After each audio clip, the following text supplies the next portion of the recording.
साम्राज्य न्यूज, सामान्यांचा असामान्य आवाज।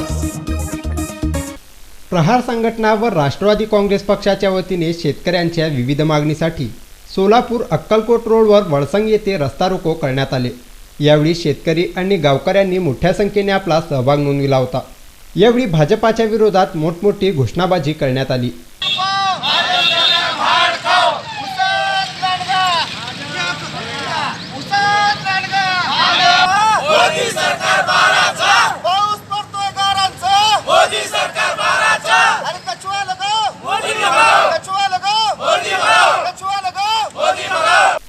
या आंदोलनामुळे वाहतूक काही काळ विस्कळीत झाली होती।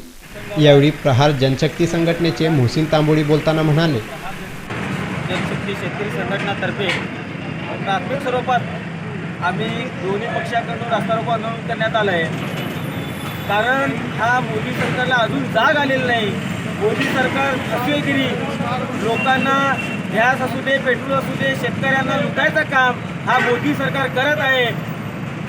जर मोदी सरकारला जाग जर आली नाही, भाजपच्या आमदार असू दे, खासदार असू दे, तालुक्यात जिल्ह्यात त्यांना फिरकू पण नाही देणार नाही आम्ही प्रहार संघटनेकडनं। आणि महत्त्वाचं म्हटलं तर प्रहारच्या स्टाईलनं